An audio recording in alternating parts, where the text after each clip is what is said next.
Kazakhstan अंतहीन कदमों और गर्वित लोगों की भूमि जो अपने पूर्वजों की परंपराओं का सम्मान करते हैं। स्थानीय लोग अपने आतिथ्य के लिए प्रसिद्ध हैं और अच्छे कारण के लिए यह पूरी तरह से योग्य है। यूएसएसआर के पतन के बाद कजाकिस्तान अपने तरीके से चला गया और पिछले समय में इस देश ने एक बहुत बड़ा कदम आगे बढ़ाया है, तीव्र गति से विकास कर रहा है। यह दुनिया का सबसे बड़ा देश है, लैंडलॉक्ड दुनिया का सबसे बड़ा तंबू कजाकिस्तान में स्थित है। बाहुलक सामग्री से बने एक विशाल गुंबद के नीचे दुकानों, कैफे, कृत्रिम ज्वार के साथ एक निजी समुद्र तट और एक मनोरंजन पार्क के साथ एक शॉपिंग और मनोरंजन केंद्र है। नॉर्मन फोस्टर द्वारा डिजाइन की गई खान शतीर संरचना का क्षेत्रफल 127,000 वर्ग मीटर है। समुद्र तल से लगभग 1,700 मीटर की ऊंचाई पर कजाक पहाड़ों में स्थित मेडियो स्केटिंग रिंक दुनिया का सबसे बड़ा और सबसे ऊंचा पर्वतीय बर्फ का मैदान है। 10.5 हजार वर्ग मीटर के क्षेत्र में एक स्केटिंग रिंक एक साथ 8,000 लोगों को समायोजित कर सकता है। कजाकिस्तानी झील कैंडी दुनिया भर से सैकड़ों पर्यटकों और गोताखोरों को आकर्षित करती है। जलाशय के तल पर एक बाढ़ वाला जंगल है और पानी से चिपके हुए ट्री टॉप एक अद्भुत सुंदर परिदृश्य बनाते हैं। पृथ्वी का पहला उपग्रह और पहला अंतरिक्ष यात्री कजाक बैकोनूर कोस्मोड्रोम से कक्षा में चला गया। फिलहाल रूस और कजाकिस्तान के बीच 2050 तक कॉस्मोड्रोम के पट्टे के लिए एक समझौता हुआ है। कजाक भाषा को दुनिया की सबसे समृद्ध बोलियों में से एक माना जाता है।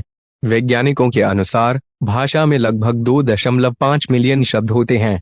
कजाकिस्तान के क्षेत्र में प्राचीन शहर ग्रेट सिल्क रोड के लिए धन्यवाद प्रकट हुए, क्योंकि व्यापारी कदमों के माध्यम से सुरक्षित मार्ग और आरामदायक आराम की संभावना के लिए भुगतान करने को तैयार थे।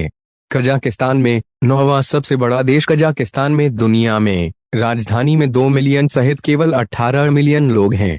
कजाकिस्तान में कोरगलझिंस्की नेचर रिजर्व ग्रह पर राजहंसों का सबसे उत्तरी आश्रय स्थल है।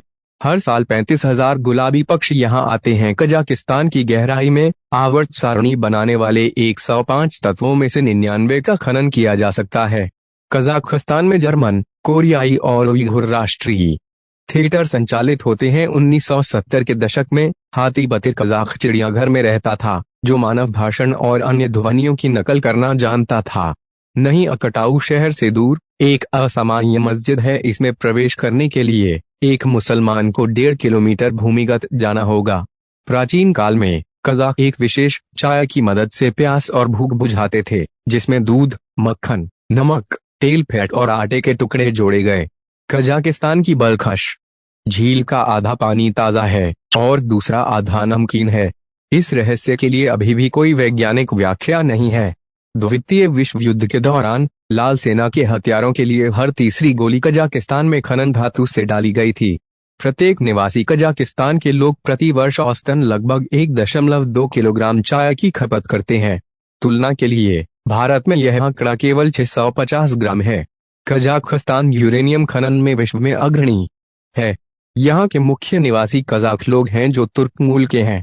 अपने इतिहास के अधिकांश हिस्से में कजाकिस्तान की भूमि यायावर जातियों के साम्राज्य का हिस्सा रही है। इसकी राजधानी सन 1998 में अस्ताना को बनाई गई, जो सोवियत कालीन राजधानी अलमाती से बदलकर बनाई गई थी। कजाकिस्तान दुनिया का 9वां सबसे बड़ा देश है। क्षेत्र में 2.7 मिलियन वर्ग किलोमीटर पर है। उस क्षेत्र का लगभग 1/3 सूखा मैदान है, जबकि देश के बाकी हिस्सों में घास के मैदान या रेतीले रेगिस्तान है।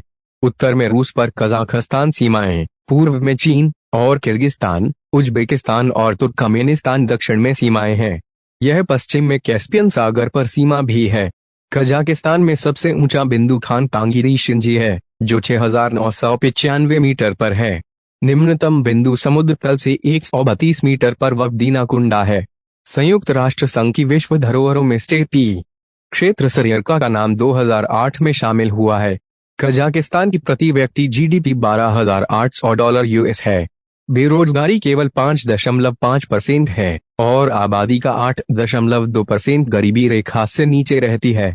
कजाकिस्तान पेट्रोलियम उत्पादों, धातुओं, रसायन, अनाज, ऊन और मांस निर्यात करता है, जो इस देश अर्थव्यवस्था में महत्वपूर्ण योगदान देते हैं। यह मशीनरी और भोजन का भी आयात करता है। कजाक खानों में ब्रेड, पाव रोटी, सूप तथा सब्जियों का प्रमुख स्थान है। नूडल्स अक्सर घोड़े का मांस के सॉसेज खाए जाते हैं। खाने में मांस का बहुत महत्वपूर्ण स्थान है। अगर आपको वीडियो पसंद आई तो लाइक करें, शेयर करें, सब्सक्राइब